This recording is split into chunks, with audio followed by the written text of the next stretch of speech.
This is Bumbree, and today we are continuing our subscriber-suggested series discussing the different defensive troops by looking at the Enforcer. So here we see that the Enforcer has a significant amount of health and does quite a significant amount of DPS, and it says at the bottom he's a mobile defender armed with a shotgun responding to threats in adjacent rooms. In other words, you want to place him somewhere where, first of all, the remote control explosive cannot get to him easily, and secondly, he can walk into one or more adjacent rooms, assuming that someone decides to attack or enter those rooms.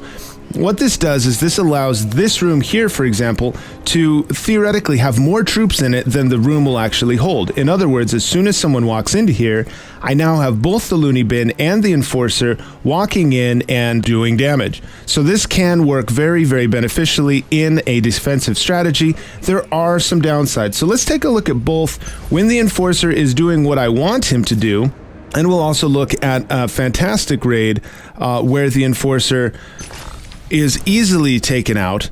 Ironically, this raid they do actually manage a 1-star, mostly because I've got my supervillain just hanging out here.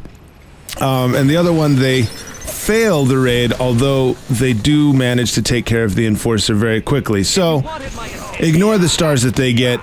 It's just the Enforcer we're focusing on. So here he's gonna drop in right on the head of my supervillain.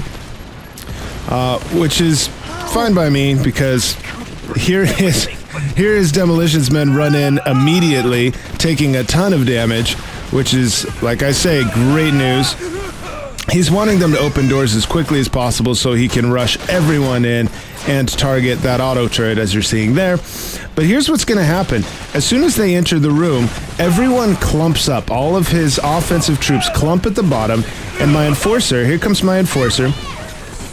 He comes down, and even though he used the skill to send everyone over there, by the time everyone gets back, they're going to clump up at the bottom here.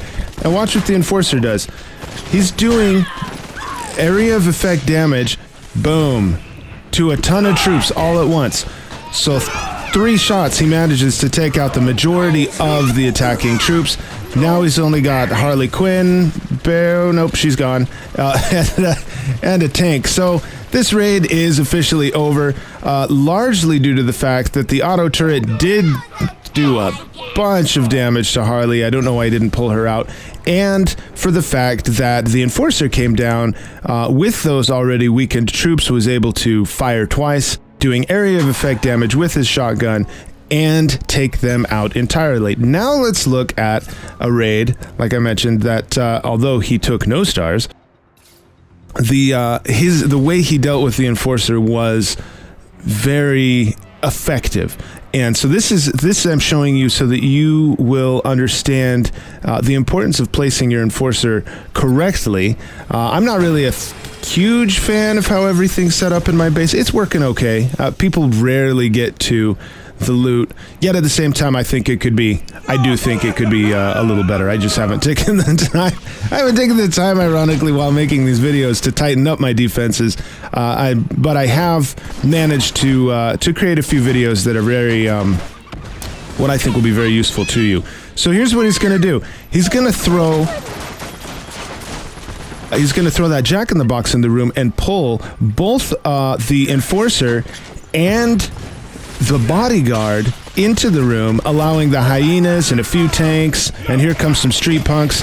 They're going to take both of those guys out. He's going to sustain very little damage, and now he's going to have some trouble with the auto turret because he decided to not blow it up beforehand. And by the time he gets around the corner here, he's going to accidentally blow himself up entirely. So we'll just watch the end of this, because it's effectively almost over. As soon as they enter this door, it's basically over. Boom. Oh, you would think he played this base, I think, 4 times before finally taking it. So I felt good about that. By the time he did end up taking my base, I'm going to speed this up. By the time he did end up taking my base, he managed to figure it out to where he only lost a few troops, which is why I say I think the base needs tightening up significantly. And here he's just going to run out of time, so we'll speed it up to 4. He does manage to take everyone out, but Harley's not going to get...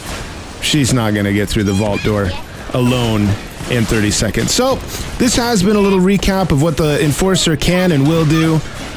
Be aware to keep him away from windows so that the remote control explosives can't blow him up immediately. Similarly, you want him somewhere that if the attacking supervillain pulls the Enforcer, he's not left alone.